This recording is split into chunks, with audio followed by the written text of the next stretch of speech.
Oke, kita masuk pada materi tipe isoterm, di mana isotermis, persamaan isotermis sudah dipelajari di materi kimia fisika. Ada isotermis adsorpsi Langmuir, Freundlich, BET, dan Temkin. Nah, di sini kalau tipe-tipe isoterm itu ada tipe 1, 2, 3, 4, 5, dan 6.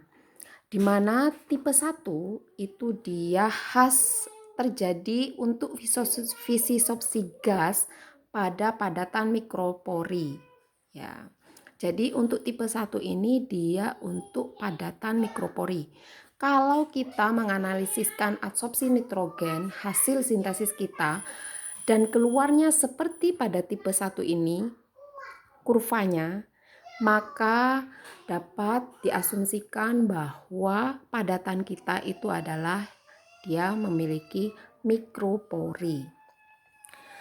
Dan kalau dia mengikuti kurva yang hasil analisis kita, hasil analisis sampel kita mengikuti tipe 2, persis seperti kurva pada tipe 2, maka dia adalah padatan non-pori.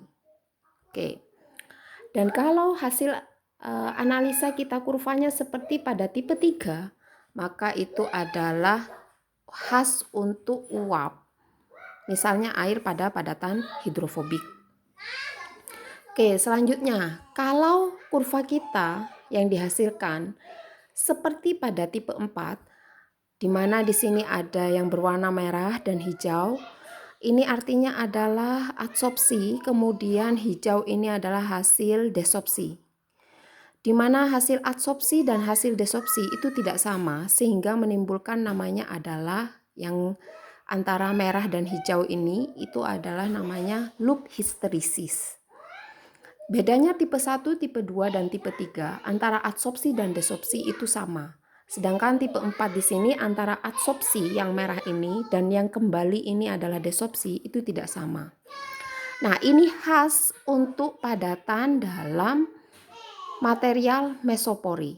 Tadi ada loop hysteresis yang disebabkan oleh adanya kondensasi kapiler. Kemudian, kalau kurva yang dihasilkan kita seperti pada tipe 5 juga ada loop hysteresis seperti ini, ya, maka itu adalah khas juga untuk padatan mesopori tetapi khas untuk uap. Dan tipe 6 ini seperti tangga, misalnya kurva kita yang dihasilkan seperti tipe 6, maka itu adalah untuk material karbon biasanya, karbon tertentu. Oke. Maka ada tipe 1, tipe 2, tipe 3, tipe 4, tipe 5, dan tipe 6. Hasil analisis sampel kita itu dia akan mengikuti salah satu tipe ini. Dan itu kita dapat menentukan apakah padatan kita itu adalah mikropori, non-pori, atau dia mesopori. Oke, kita pelajari satu-satu mengapa dia kurvanya seperti itu yang dihasilkan.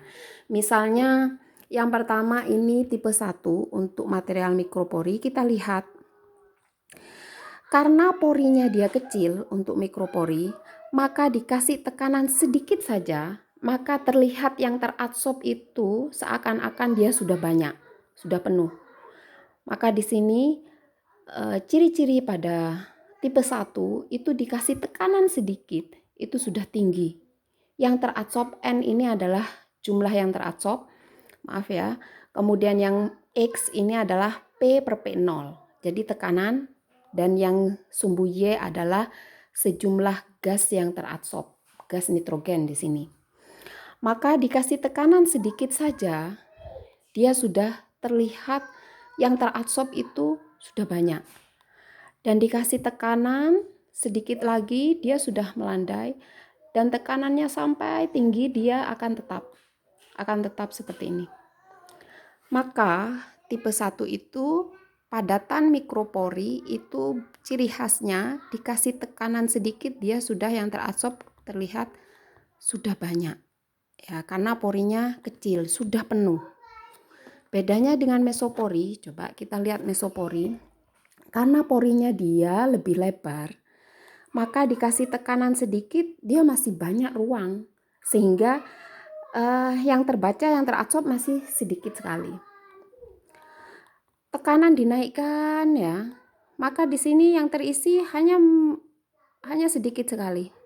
Jumlah yang teradsorb, yang terbaca itu hanya sedikit.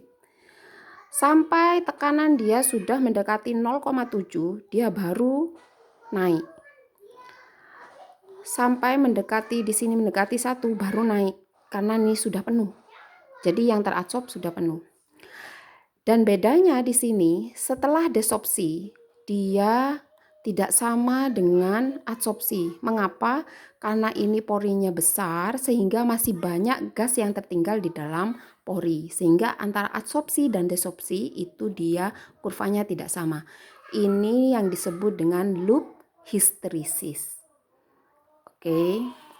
Maka bedanya kalau yang mesopori itu ciri khasnya dikasih tekanan sedikit, maka dia yang teradsorb itu masih dikatakan sedikit sekali. Karena porinya yang lebar. Baru mendekati tekanan 1, dia penuh. Ya, kurvanya itu akan ke atas seperti ini. Oke. Dan untuk padatan non-pori, karena dia tidak berpori, di sini juga kalau dikasih tekanan sedikit, dia masih yang teradsorb itu sedikit. Nah, bedanya kalau mendekati 1 di sini di atas 0,7 tekanannya dia sudah mulai banyak karena dia sudah yang teradsorb gasnya itu dia multi layer. Maka akan tinggi seperti ini. Ya. Oke. Nah, dari sini kita dapat meramalkan padatan kita itu dia non-pori, mikropori, atau mesopori. Kita lihat contoh soalnya. Oke. Untuk kakak tingkatnya, contoh soalnya.